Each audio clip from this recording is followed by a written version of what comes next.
किस तरह से संतों का जीवन होना चाहिए। साधु कौन, संत का जीवन मतलब जो अपने जीवन में कितनी भी उथल पुथल परिस्थिति आ जाए, स्थितियों से प्रभावित न होकर के एक समभाव बना करके अपना जो जीवन व्यवस्थित जी रहे हैं, जो दुख नहीं होता, जो परेशान नहीं होता, जो संसारिक चीजों में बढ़ करके अपने आप के जीवन को हताशा निराशा में नहीं डालता, ऐसा जीवन संतों का होता है। संत का जीवन समाज को प्रेरणा देने वाला, संत यानी समाज के दर्पण। समाज के लोग संतों में अपने आप को देखते हैं कि आज ये जो संत जी हैं पूरे क्षेत्रवासी को जिस तरह से अपने एक आदर्श जीवन के माध्यम से, साधु मतलब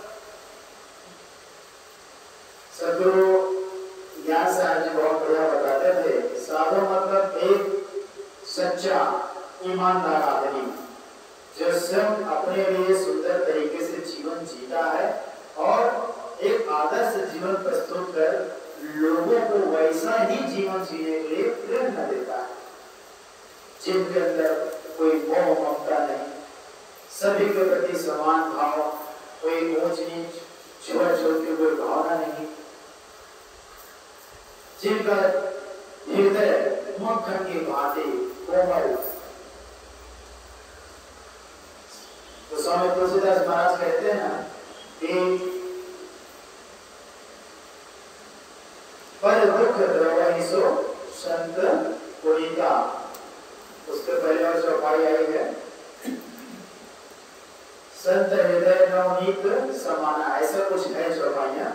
तो वैसे ही संतों का जीवन एक मक्खन के भांति, मक्खन को तो खैर बर्तन में पकाया जाए तब पिघलता है, लेकिन संत का जो हृदय होता है दूसरे के दुख को देख करके, पीड़ा को देख करके संत का जीवन स्वयं ही द्रवित हो जाता है, पिघल जाता है।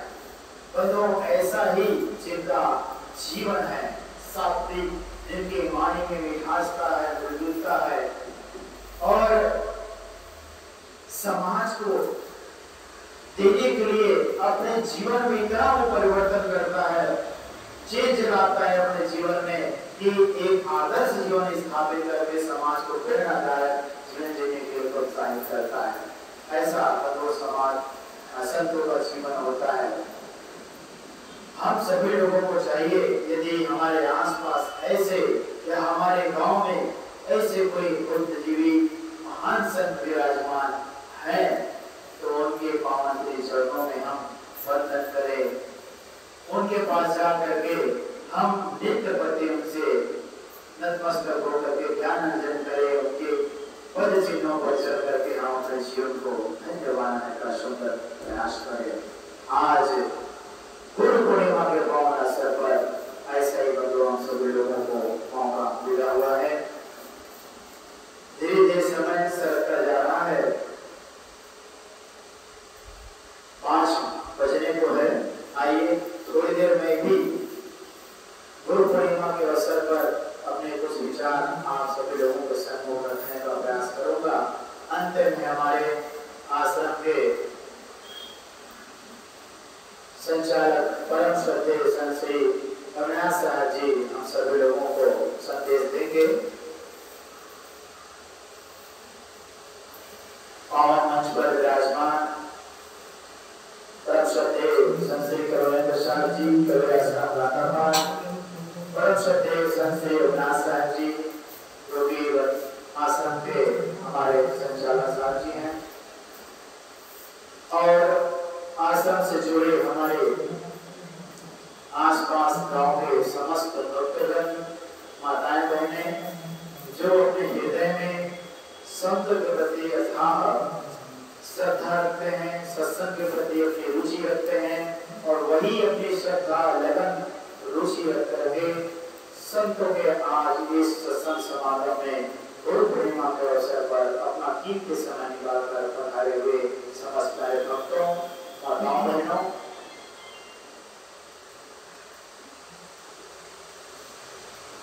साहब कहते हैं कि मानुष तन सद्गुरु मिलबो मोक्षों इच्छा होए, दुर्लभ तीनों परम है पाए सुयोग न होए।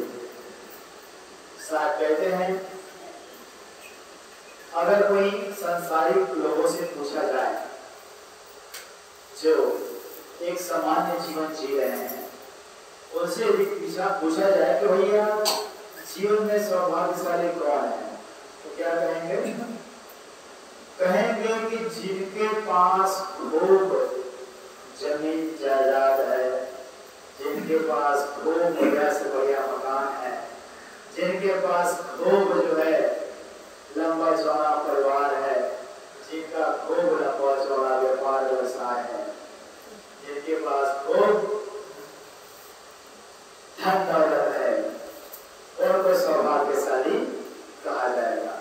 लेकिन जो महान पुरुष होते हैं ना, उनके विचार कुछ अद्भुत होते हैं, निराले होते हैं। कहते हैं कि वह व्यक्ति सौभाग्यशाली है जिनको ये तीन चीजें प्राप्त हो गई हों। कौन कौन से?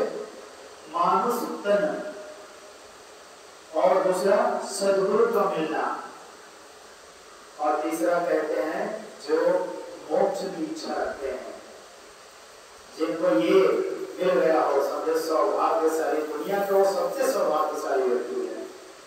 तो स्वामी तुलसीदास महाराज कहते हैं, प्रथम मानुष तन पर बोलते हैं कि बड़े भाग्य मानुष तन पावा, सुर दुर्लभ सदगंतन गावा। सतगुरु कबीर साहब जी बोलते हैं कि मानुष जन्म दुर्लभ है, मिले न दूजी बार, पक्का फल जो के पड़ा, बहुरी मिला के दान।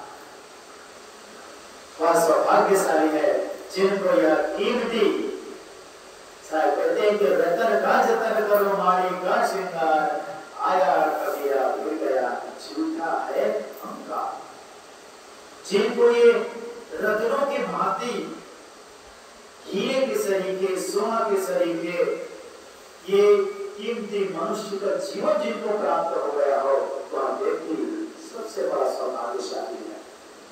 जिस तरह से हीरा करोड़ों रुपये में बिकता है, सोना जो 1 तोला आज 1 लाख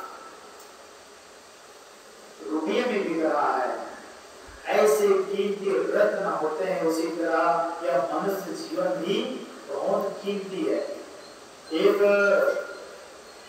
विचार ने बहुत बढ़िया बताया कि एक जो मनुष्य है, उनका जितना भी अंग होता है, जैसे उनका किडनी हो गया, लीवर हो गया, उनका आंख हो गया, उनका दिल, ये पूरा संपूर्ण शरीर का अनुमानित एक कीमत लगाया गया, तो लगभग 34 करोड़ रुपए इस मनुष्य जीवन को उसकी कीमत जो है लगाई गई। 34 करोड़। लोग कहते हैं हम तो गा रहे हैं, हमारे पास कुछ है ही नहीं, लेकिन सिर्फ आपने कितना कीमती है वो खुद को मालूम है। लेकिन इससे भी महत्वपूर्ण है बंधुओं, साहब कहते हैं कि हर द्रव्य हो, उदय अस्त राज, भक्ति महात्म ना तुले, ई सब कौने काज। जिनके पास अरबों खरबों की संपत्ति है और जिनके पास जहां से सूर्य उदय होता है और जहां अस्त होता है, जहां सूर्य डूबता है, इतने उनके पास जमीन हो जाए, लेकिन यदि उनके जीवन में किसी संत गुरुजनों की भक्ति नहीं है, जिन्होंने गुरु नहीं बनाया, जिन्होंने दीक्षा नहीं लिया, जिन्होंने अपने आप को संस्कारित नहीं किया, उनका ये सारा जमीन जायदाद अरबों खरबों की संपत्ति का बहुत तुच्छ है। क्योंकि यदि किसी व्यक्ति के जीवन में वो भक्ति आ गई, संतों की उपासना आ गई, उनका उपदेश कहीं उन्होंने अपने जीवन में चरितार्थ कर दिया, तो न जाने ऐसे ऐसे कितने अरबों खरबों की संपत्ति को कुर्बान कर देगा और न जाने कितने जमीन जायदाद वो दान कर देगा। इनके सामने नगण्य है, क्योंकि भक्ति वो कीमती वस्तु है जो हमको इस जन्म मरण के भवचक्र से हमेशा हमेशा के लिए पार लगा सकते हैं। संसार सागर से हमारा उद्धार कर सकते हैं, कल्याण कर सकते हैं। भव सागर और कुछ नहीं बदलो, हम भव नाम संसार, ये संसार भव यानी जो इन संसार की क्षणभंगुरता में जो हम सुख मान रहे हैं, धन में सुख, जमीन जायदाद में सुख, अपने घर परिवार में सुख, ये जो सुख की एक कल्पना मात्र जो हम मान बैठे हैं, यही भवसागर है। और इसी भवसागर से हमको ऊपर उठना है। जो मोह ममता में जो हम जकड़े हुए हैं, आदमी बूढ़ा होता चला जाता है, चला जाता है, चला जाता है, लेकिन जो और बूढ़ा होता जाता है मोह ममता से और जकड़ते चला जाता है। यहाँ तक कि मैंने ऐसे बुजुर्ग लोगों को देखा है कि नित्य प्रति जो चावल दाल सब्जी बनती है घर में, उसको भी वो बड़े वृद्ध व्यक्ति नाप नाप करके अपने बहुओं को देखा है कि आज 1 किलो चावल बनेगा, इतना दाल बनेगा, इतनी की सब्जी बनेगी। सोचिए, इतना आदमी जकड़ जाता है मोह ममता में, धन संपत्ति में, तुच्छ जानते समय आए दिन संत गुरुजनों को उपदेश सुनते हैं, ज्ञान सुनते हैं, भक्ति भी कर रहे हैं, परम भक्त कहला रहे हैं, लेकिन क्या हम जीवन में चरितार्थ उसको कर पा रहे हैं? 60 साल में तो गवर्नमेंट भी रिटायर कर देती है ना? 60 साल में कहते भैया तुम्हारा रिटायरमेंट, आर्मी वाले तो 40 साल में ही रिटायर कर देते हैं। भैया 40 साल में तो अपना जो भी जीवन में दिखाए, बहुत धन्यवाद। 40 साल के बाद आप चाहिए, आप घर गृहस्थी अपना संभालिए, और कोई अगर कुछ काम धंधा करना चाहे तो आप स्वतंत्र हैं। ऐसा 60 साल में गवर्नमेंट जो है अपने सरकारी पद से आपको रिटायर कर देती है, लेकिन आदमी पता नहीं अपने इस घर गृहस्थी के इस सेवा से कब निवृत्त होगा, कब छुटकारा पाएगा, इसका कोई आकलन नहीं किया जा सकता। इसलिए हमारे ऋषियों ने बहुत बढ़िया इस मनुष्य जीवन को 4 भागों में बांटा। आप सभी जानते ही हैं, 25 जन्म से लेकर के 25 अवस्था शिक्षा दीक्षा ज्ञान अर्जन के लिए ब्रह्मचर्य की अवस्था को बताई गई। 25 से 50 तक भी जो है गृहस्थ जीवन जीने के लिए बताया गया कि 25 साल के बाद शादी ब्याह करो, घर गृहस्थी बसाओ और अपने परिवार का संचालन करो, मेहनत करो और सुंदर तरीके से भक्तिमय जीवन जियो। उसके बाद 50 से 75 साल वानप्रस्थ जीवन जीने के लिए प्रेरित किया गया और अंत में 75 से 100 साल की जिंदगी जो है, पहले 100 साल की जिंदगी वास्तव में रहती थी, जीते थे लोग। आज भी कोई लोग 100 साल तक जी जाते हैं, सत्तर लगा देते हैं अपने जीवन में, लेकिन जो ये सब रासायनिक चीजें हावी होती जा रही है हमारे जीवन में, तो लोगों की उम्र जो है घटती चली जाती है। आज वैज्ञानिक लोग एक भारत देश में एवरेज निकालते हैं, एक माइलेज निकालते हैं मनुष्य की आयु का, महज 60 साल व्यक्ति जी पा रहा है। एक एवरेज निकालते हैं मृत्यु दर की गणना करके, तो महज 60 साल के जीवन रह पाए लोगों को। लेकिन ये बातें उस समय कही गई जिस समय वास्तव में आदमी 100 साल जीते थे। तो ये पंक्तिबद्ध जीवन के लिए 4 तरीके का पाठ बनाया गया कि इस तरह से आप जीवन जिए और अपने नर्तन को सुंदर तरीके से आप बनाएं, सफल करें। विदेशों में तो बहुत बड़ा सिस्टम ये बनाया गया, हफ्ते में सिर्फ आप 4 दिन काम करेंगे।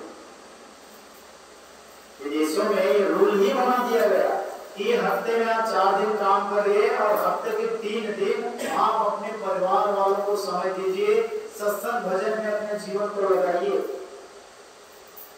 नियम वहां का कानून ही बन गया गवर्नमेंट का कि जो नर्तन तुमको मिला, जो शरीर मिला, इस शरीर को आप अच्छे से जियो, इसका आनंद लो, अपने घर वालों को टाइम दो, कुटुंबीजनों को टाइम दो, सत्संग के भजन में जाकर के अपने आप को निखारो, संवारो। ऐसा अब कुछ यहाँ भारत में भी थोड़ा सा परिवर्तन ला रहे हैं कि हफ्ते में 5 दिन आप काम करें और 2 दिन आप लोग जो है छुट्टी लेकर के अपना कुटुंबीजनों को, रिश्तेदारों को टाइम दो। अच्छी बात है, ये होना भी चाहिए। तो सारा दिन हम काम काम काम काम करते ही जा रहे हैं और यूं ही खाया पिया खा के सोया पांव पसार और धुंधु कुछ जाने नहीं, तो हमको संसार कमाते जा रहे हैं, मेहनत करते जा रहे हैं, जिए जा रहे हैं, इसलिए जिए जा रहे हैं पता नहीं है। हाँ भाई, मनुष्य जीवन मिला है, जी रहे हैं। तो शायद कहते हैं ये तो निर्वाह कर रहे तो काम धंधा करना पड़ेगा, ये तो तय है, शरीर को चलाना है और शरीर को चलाने के लिए कुछ न कुछ खेती बाड़ी, व्यापार धंधा सब करना, नौकरी चाकरी करना पड़ता है। लेकिन फिर भी ये विचार ने बहुत बढ़िया कहा कि जब तक करे जिंदगी तो सरना होगी काम से, और कुछ समय ऐसा निकालो, प्रेम कर लो आत्म राम से। तो अपने आप को भी बंधुओं निखारने के लिए वक्त चाहिए, अपने आप को भी समझने के लिए हमको समय चाहिए। और इन व्यस्ततम जीवन में जरूर हम अपने घर में भी एक कमरा ऐसा जहां हो सके, एक कमरा ऐसा जरूर बनाएं जहां जा करके थोड़ा सा अपने आप को जानने के लिए प्रयास हम कर सके। आधा घंटा 1 घंटा बैठ करके हम आत्ममंथन कर सके, आत्मचिंतन कर सके कि मैं कौन, इस संसार में मैं क्यों आया और मेरा यहाँ आने का क्या उद्देश्य है। और जो भी आप सत्संग प्रवचन संत श्रीमत सुनते हो तो नित्य प्रतिदिन सत्संग को हम याद करें, उसका मंथन करें, चिंतन करें और चिंतन करके फिर विचारों को अपने जीवन में बंधुओं धारण करने का प्रयास करें। रोज तो हम परिवार में जी रहे हैं, अपने बच्चों में, नाती पति सारी चीजों में हम जीते चले जा रहे हैं। परिवार के लिए, रिश्तेदार के लिए, पड़ोसियों के लिए, गांव वालों के लिए, लेकिन बंधुओं हम अपने लिए कितना वक्त निकाल पाते हैं 24 घंटे में। एक विचारक ने बहुत बढ़िया कहा है कि लगभग मनुष्य का 75% जीवन खाने पीने सोने और ऐसे ही व्यर्थ में बीत जाता है। ऐसे ही 7 से 8 घंटे तो आदमी सोता है, फिर नौकरी चाकरी करेगा, खेती बाड़ी करेगा, 7-8 घंटा 10 घंटा उसमें देता है, फिर कहीं नहाना खाना पीना कपड़े लत्ते धोना इसमें लग जाता है, और कहीं रिश्तेदारी में जाना हो गया, मरनी छठी शादी ब्याह इन सभी में, और कहीं कोर्ट का मामला फंस गया तब और न पूछो, बार बार कोर्ट के चक्कर लगा रहे, थाना के चक्कर लगा रहे हैं। तो कुल मिलाकर के देखा जाए बहुत थोड़ा समय आदमी जी पाता है, और इन थोड़े समय भी यदि हम अपने आप में न कर पाए तो फिर मनुष्य जीवन पाना मतलब हमारे लिए व्यर्थ है। सब काम तो वैसे ही खाना पीना सोना और बच्चों को जन्म देना, डर लगना, ये सारा काम तो जानवर ही कर रहा है। यदि उतना ही काम हम मनुष्य जीवन पा करके कर रहे हैं तो फिर उनमें रहने कोई अंतर नहीं लगेगा हमको। तो शायद कहते हैं कि मानस तेरा गुण बड़ा मानस न आवे काज, हारे न हो तेरा वरन प्रचा न बाजन बाज माना। तो गुणवान प्राणी है, समझदार प्राणी है, और समझदार प्राणी होकर के यदि तुम इस पशु के शरीर के यदि अपना जीवन जिए तो फिर तुम्हारा मनुष्य जीवन पाना व्यर्थ हो जाएगा। शायद कहते हैं कि बाय मानुष तन बिताना क्रोध दुख से छोड़ गले, लहो विशाल परम पद अबगी सीधे सुपास फले सत्यो विशाल जी बोलते हैं कि मनुष्य जीवन पा करके इसको व्यर्थ ना हो, समस्त दुख संताप से अपने आप को बचाओ और विशाल परम पद की ये मनुष्य जीवन पा करके परम पद पाने के लिए प्रयास करो, मोक्ष पाने के लिए, अपने आत्म कल्याण के लिए प्रयास करो, तब कहीं तुम अपने आप को, अपने आप की स्थिति को घर पाओगे, अपने आप को तुम जान पाओगे। दूसरी बात साहब कहते हैं कि सदगुरु का मिलना, सदगुरु गुरु तो बहुत है, गली गली गुरुआ गुरुराए, चेला कंठी देव और करे कराए हम नहीं जानी धोती रुपया देव। ऐसे गुरु लोग हैं कि तुम करो चाहे और उससे आपको कोई जरूरत नहीं है, भैया हम गुरु बन गए, तुमको कच्ची माला पहना दे, तुम शिष्य हमारे हो गए, हमको दान दक्षिणा दो और हम चले। ऐसे ऐसे गुरु लोग हैं, कहते हैं कि तुम कुछ भी करो, दुनिया के सारे प्रोग्राम तुम करो, तुम्हारा कल्याण करने के लिए मैं बैठा हूं। तो ऐसे गुरु स्वयं तो नरक में जाएंगे, उनके जो अनुयायी बनेंगे, उनके जो शिष्य बनेंगे, उनको भी गर्त में ढकेलेंगे, उनका जीवन भी नरक के बंधु बनाने वाले हैं। क्योंकि एक डाल दो पंछी बैठा, कौन गुरु कौन चेला, और गुरु की करनी गुरु बने हैं, चेला की करनी चेला। तो गुरु जैसा जैसा कर्म करेगा उनको वैसा फल मिलने वाला है, लेकिन चेला जैसा जैसा कर्म करेगा उनको वैसे फल मिलने वाला है। तो कहते कि तुम जैसा भी कर्म करो हम तुम्हारा कल्याण कर देंगे, उद्धार कर देंगे। तो ऐसे गुरु तुम्हारा तो कल्याण करने वाला नहीं है, वो खुद का कल्याण नहीं कर पाएगा, तो तुम्हारा क्या कल्याण कर पाएगा। आप कहते हैं कि तुम नस्ल दुर्व्यसन करो, दुनिया के जितने भी सब गंदे काम है तुम करते रहो, कोई रोक टोक नहीं, मांस मछली अंडा नशा सब खाओ पियो, एक झटके में तुम्हारा मैं मोक्ष कर दूंगा। तो बोलो ऐसे तो मोक्ष होने वाला है नहीं। यहाँ एक एक क्षण तो बड़ा साहब कहते हैं कि एक क्षण भी यदि हम किसी के बुरा सोचते हैं, गलत विचार हमारे मन में आता है, केवल मन में विचार आई ना, कर्म नहीं कर रहे हैं, अगर मन में भी कोई गलत विचार दूसरे के प्रति आ जाता है, उसका भी फल हमको भोगना पड़ता है। सोचिए यदि मन में केवल सोचे मात्र से उसका फल हमें प्राप्त होने वाला है, तो जो हम उसका प्रैक्टिकल यदि करेंगे तो उसका कितना भयंकर भुगतान हमको भोगना पड़ेगा। तो ऐसे भ्रमित गुरु संसार में बहुत है। हम सभी लोगों को ऐसे गुरुजनों का सानिध्य करना चाहिए जो इस संसार से ऊपर उठ चुके हों। एक अभी सत्संग सुन रहा था, बहुत बढ़िया, उसमें गुरु के अंदर क्या गुण होना चाहिए, इस पर उन्होंने बातें बहुत बढ़िया बता दी कि जो कामवासना को जीत लिया हो, जिन्होंने क्रोध को जीत लिया हो, जिन्होंने लालच को जीत लिया हो, जो अपने आप को पूर्ण नियंत्रित कर लिया हो, ऐसे गुरु खुद बस आकर्षित करते हैं और उनके सानिध्य में आने वाले लोग भी वो तर जाएंगे। तो ऐसे लोगों का सानिध्य बंधु हमको करने की जरूरत है। तो आपको कहते भी ना कि गुरु करे जान के हरवानी के छान के। तो यहाँ हम एक मार्केट में जाते हैं, कोई बर्तन भी हम खरीदते हैं ना, कितना थोक बजा कर उस बर्तन को लेते हैं, है ना।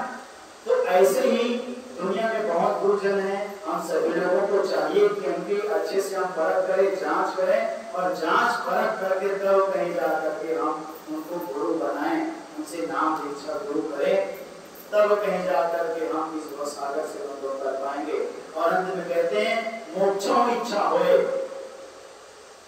जब लगातार रात दिन चिंतन करे तब पावे प्रमुख, और जब भक्ति में हम अथाह दूर जाएंगे, हमारे जो सदगुरु हमको उपदेश पा करके यदि इनके पद चिन्हों पर हम चल पाए तो स्वतः ही हमारा मोक्ष बना तय है। इस पे किसी भी प्रकार का कोई संदेह नहीं। वैसे सदगुरु का शरण किया जाए, ऐसे सदगुरु का चरण कमल पकड़ा जाए, जो स्वयं अपने आप में परिपक्व हो, जो खुद संसार सागर से तर जाए और सबको तार सके। सदगुरु विशाल देव कहते कि कोई संत प्रगट होए जग में, पार होए सोई पार करनवा हो। इतने ही संत होते हैं संसार में जो खुद भव सागर से तरते हैं